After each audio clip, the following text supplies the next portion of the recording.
روبینرین هجاد بشه هفدیتنیج برنامه گلاوا سبهه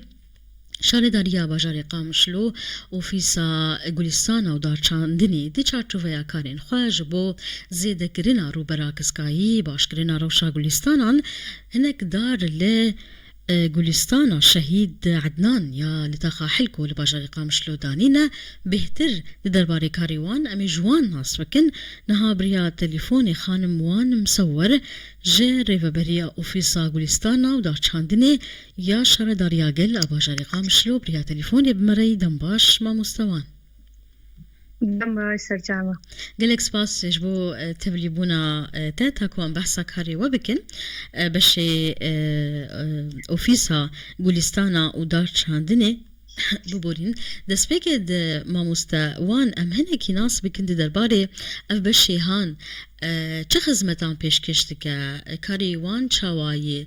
د چارچوبه باشکرنا روشا گلستانا و چاندنی ل باجار قامشلو سپاسی بوه دستپیک ده برین هم تبدیل بون و جارک دم دو بارت کن جبو فیسا ما کاریوینا شارداریه نبینا در چندنی و پارکایی انو لازم پارکا چکساز بکن الوام قاتبن ام دارا زیده بکن لذي علي دستپیک ای سال ما بارك تشاكساس كر المصارف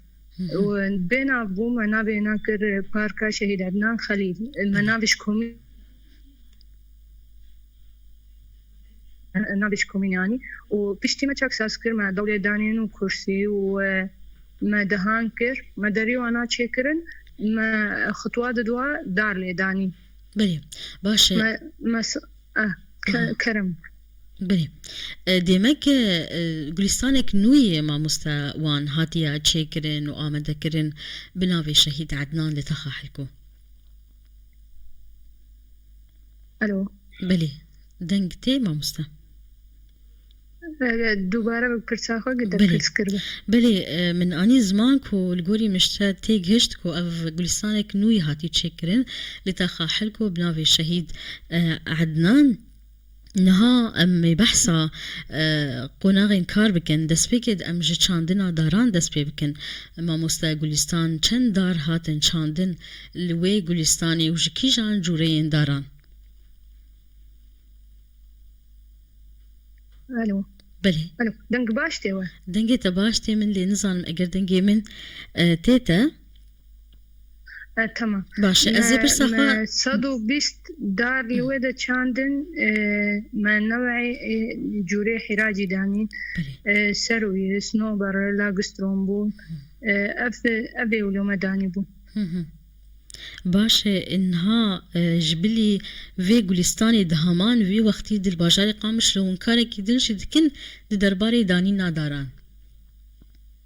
بله دستپیکا سالی ده ما داری خونی باجار سماعت کرن اید مناسباده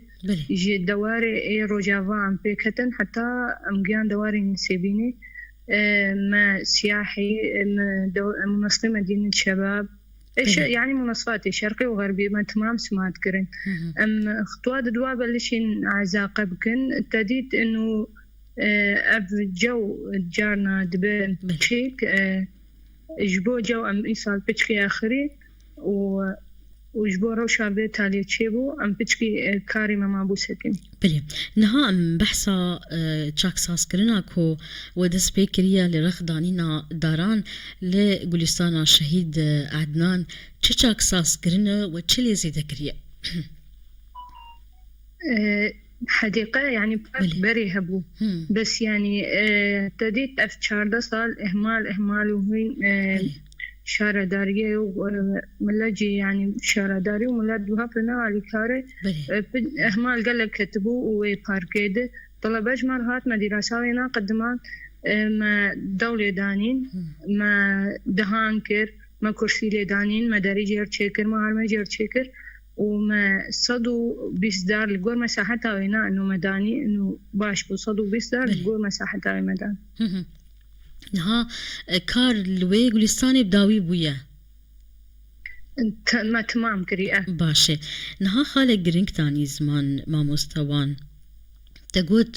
باشكو كرين هي اهمال هي افيك جبر شتي افيك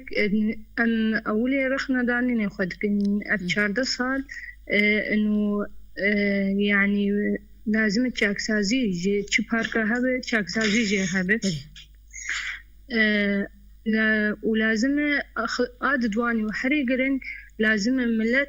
وشارداري بهفرالي كاربه يعني أبايا أقل كي قرن يعني نايه وتشكي إنه شارداري هر باركة كي باقش كي دقلا بتشوب جي درخه وبشتي ويناب دمها هر دي سوا خوي يعني بارك بخوا ملتن بلي دوی الیکاریش همه آلیان هبه دوی هشیاری جی هبه و همجی دوی شوپاندن جی هبه اوی که شوپاندن چاوا لازمه بلکه بهتری شست